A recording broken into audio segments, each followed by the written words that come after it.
ሰላም ኤርትራውያን ተቀማጦ ኒዘርላንድ ከምኡን ነዚ ኣርባሓ ኮይኑ ዝስማዓኩም ኣብ መላእ ዓለም እትቕመጡ ክትጥቀምሉ እንተባዓኩም የሕዋት መንእሰያት ንሕና ደልታ ኒል ማትስኻ ፕልቀን ኣንደርሽን ዮንግ ኤርትራ ሎሚ ፍሉይ መልእኽቲ ናባኹም ከነሕልፍ ቀሪብና ኣለና።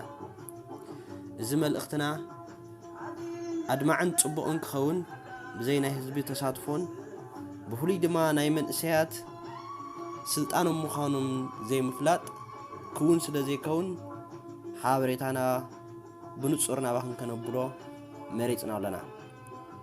ደልታ ኒል ብቅዱሳት ኤርትራውያን ኣብ ሃገር ኒዘርላንድ ዝባጋገስ ዘሎ ኮይኑ ብዘለዎ ዓቕምታት ካብ ግዜ ናብ ግዜ እናዓበየ ይመጽእ ኣሎ። እዚ ቀንዲ ቆላሕትኡ ንመንእሰያት ኮይኑ ኣብ ማሕበራዊ ህይወት ኣብ ዝተፈላለዩ ምዕባለታት ኣተኪሩ መንእሰያትና ንምዕባይ ክሰርሕ ድልው ኮይኑ ዘሎ ማሕበር እዩ። ደልታ ኒል ማሕበር መንእሰያት ብፍሉይ ንደቂ ኣንስትዮ ፃውዒቱ የቕርብ። ደቂ ኣንስትዮ ሎሚ ጎራዙት ናይ ጽባሕ ኣዴታት ስለዝኾንክን እዞም ሎሚ እንነብዕ ዘለና መንእሰያት ኣብ ጽባሕ ጠሚትን ክትሪኦ ኣጥቢቕና ንሕብረክን። ሎሚ እትነብዕ ዘላ ወላዲት ኣደና እያ፣ ጽባሕ እውን ኣደታት ይኹን።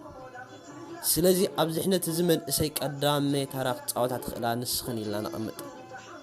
ኣብዚ እንገብሮ ዘለና ስራሓት ድማ ምሳና ኮይንክን ብሓባር ክትሰርሓ ንፅዋዓክና ኣለና።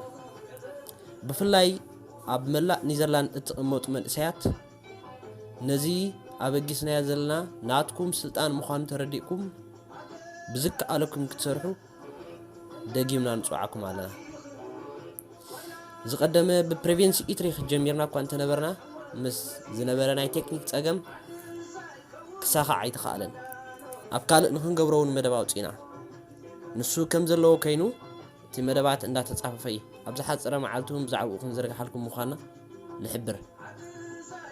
ምናልባት ንሕና ደልታ ኒል መን ኢኹም ዝብል ግን ቀዲሙ ክምለስ ዘለዎ ሕቶ ስለ ዝኾነ ደልታ ኒል ኣብ ዝሓፀረ መዓልቲ ብመንገድና እታ ዌብሳይታት ኣቢላ መን ምዃና ከተላልየኩም እያ።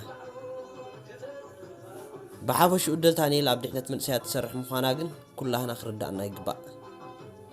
ደልታ ኒል ካብቶም ቀዳማይ ትከላኸሎምን ኣብዚ ምትእታው ክግበረሎም ዘይእትደልዮን ሃይማኖታዊ ፖለቲካዊ ምትእትታው ዕፁብ ጌራተላ።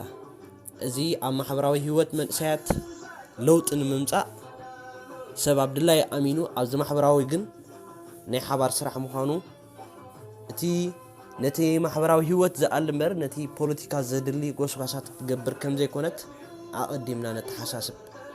ነዚ ከም ቀንዳማይ ኣጀንዳኹም ተጠቒምኩም ኣብዚ መንእሰይ ከተዋፍሩ እትሓስቡን ኣቐዲምና መጠንቀቕታ ንሕልፍ። ነዚ ኩን ንምግባር ወይ ነዚ ተቢዕና ንኽነበግሶ ዝሓገዝኩም ቅዱሳት ኣሕዋት ካብ ልቢ ነመስግነኩም። ናትኩም ምትብባዕን ደገፍን ከይፍለየና ድማ ንምሕፀነኩም። ብሕጂ ንኸተታብዑና ድልዋት ዝኾንኩም ወይ ድልውነት ዘለኩም ድማ ማዕፀና ክፉት ምዃኑን ሓገዝኩም ከይፍለየናን ንላቦ። ኣብዚ ናይ ሎም ፃውዒትና ግን ብፍሉይ ንደቂ ኣንስትዮ ንፅውዕ ኣለና። ስለዚ ምትሕባርኩም ኣይፈለና። ደልታ ኒል ማትስኻ ፕልቀን ኦንደርሽን ዮንግ ኤርትራ ሃገረ ኒዘርላንድ። ሰላም ንኹላትኩም ኤርትራውያን ይኹን እናበልና መደብና መልእኽትና ብዝነዓፁ ቴንኪዩ።